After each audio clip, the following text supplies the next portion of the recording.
नमस्कार प्रिय विद्यार्थियों।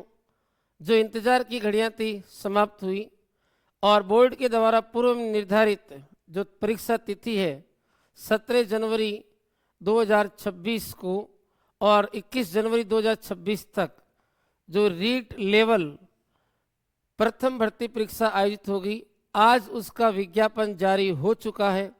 और इस विज्ञापन से जुड़ी हुई कुछ महत्वपूर्ण बातें जो आपके एप्लीकेशन फॉर्म को एप्लीकेशन पर अपलोड करने में आपका सहयोग देगी।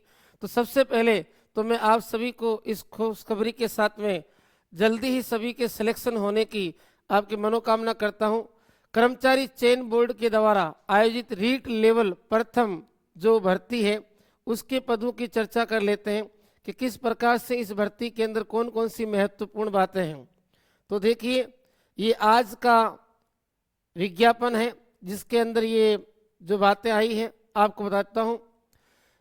विज्ञापन क्रमांक संख्या 14 अभ्यर्थना अध्यापक भर्ती 2006, विज्ञापन संख्या 8/2025, प्राथमिक अध्यापक सामान्य व संस्कृत शिक्षा लेवल प्रथम है, कक्षा 1 से 5 तक के लिए सीधी भर्ती है।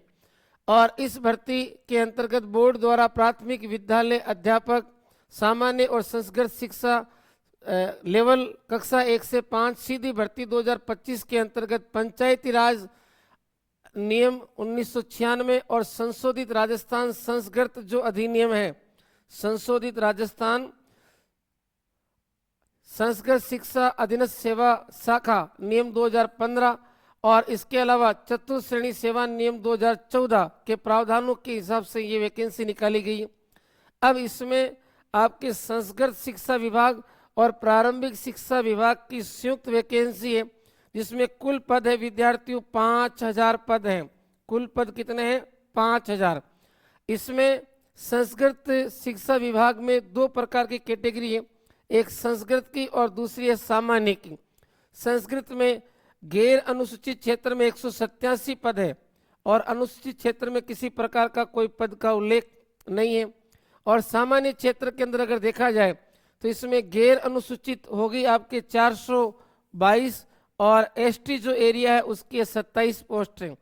और यहाँ पर अगर देखा जाए तो प्राथमिक विद्यालय अध्यापक सामान्य वर्ग के अंदर 4500 जो है वो है आपके गैर अनुसूचित और अनुसूचित के अंदर है 5000। तो अगर सामान्य पदों की अगर संख्या देखें तो सामान्य श्रेणी के जो पद हैं वो है आपके 4500। कितने हैं? 4500। और इसके अलावा है 422 और कितने हैं? 422 और 187 पद। ये पद सामान्य श्रेणी के अंतर्गत यानी गैर अनुसूचित क्षेत्र के अंतर्गत रखे गए हैं। और ये पद नियमित अध्ययन करने वाले विद्यार्थियों के लिए अपने आप में एक काफ़ी संतोषजनक स्थिति के पद हैं। आसानी से सिलेक्शन हो सकता है जो लगातार तैयारी कर रहे हैं और होगा उनका। अब यहाँ पर खास बातें क्या है मैं आपको डायरेक्ट बताता हूँ।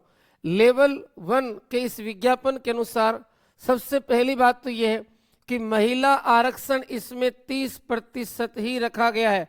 पूर्व में निर्धारित जो महिला आरक्षण था विद्यार्थियों वो आपकी कितना है? 30% है। और इसी 30% के अंदर 10% महिला आरक्षण विधवा और परित्यक्ताओं के लिए रखा गया है। यानी जो बात 50% आरक्षण की पहले कही गई थी राज्य सरकार के द्वारा उसे फिलहाल नकार दिया गया है और महिलाओं का आरक्षण मात्र कितना रखा गया? पूर्व की भांति 30%। अब बात करते हैं आयु वर्ग। यहाँ पर जो विशेष बात है वो आयु वर्ग कितना होना चाहिए? 18 वर्ष से लगाकर 40 वर्ष तक होना चाहिए। विद्यार्थी ध्यान रखिएगा, 18 वर्ष। अब 18 वर्ष आयु कब होनी चाहिए इस बात का भी यहाँ ध्यान रखिएगा। 1 जनवरी 2026 तक आवेदक की आयु 18 वर्ष होनी चाहिए। 1 जनवरी 2026 तक आवेदक की आयु कितनी होनी चाहिए? 18 वर्ष। बाकी उसके पास में रीट की योग्यता होगी तभी इस भर्ती परीक्षा में वो विद्यार्थी शामिल हो पाएगा। ऑनलाइन आपको आवेदन करना है और आवेदन शुरू कब होंगे? 6 तारीख से 6 नवंबर से शुरू हो जाएंगे। 6 नवंबर 2025 से शुरू होंगे और 7 दिसंबर 2025 तक आपकी आवेदन प्रक्रिया चलेगी। कब तक चलेगी? 7 दिसंबर तक। अब इसके अलावा और आपको मोटा मोटी बातें इसके अंदर और कौन कौन सी ध्यान रखनी है। आयु आपकी न्यूनतम 18 वर्ष होनी चाहिए और अधिकतम कितनी है? 40 वर्ष। जो 18 वर्ष है वो 1 जनवरी 2026 की हो जानी चाहिए। फिर कैटेगरी के अंदर भी अलग अलग वर्गों में आयु का आपके जो है वो छूट दी गई है। किसी वर्ग में 3 वर्ष की है, किसी वर्ग में 5 वर्ष की है, वो इसके ऊपर आपके 40 वर्ष के आधार पर दी गई है। विद्यार्थियों, आप अच्छी तरह से जानते हैं कि इस भर्ती परीक्षा का सिलेबस पूर्व में जारी हो चुका है और उस सिलेबस के अकॉर्डिंग आपने काफ़ी अच्छी तैयारी की है और अब आपका जो इस भर्ती परीक्षा से संबंधित तैयारी का जो अवसर है वो है आप बार बार रिवीजन करें। जो पाठ्य सामग्री आपने तैयार की है, अच्छे खासे पद हैं और जो तैयारी वाले विद्यार्थी हैं उनके लिए ये पद एक बहुत ही सुनहरा अवसर है। तो ये इस भर्ती परीक्षा से संबंधित महत्वपूर्ण जानकारी थी और विशेष रूप से कौन सी है? 30% महिला आरक्षण की बात, जो लेवल 1 के अंदर पूर्व में 50% करने की जा रही थी। धन्यवाद सभी विद्यार्थियों को।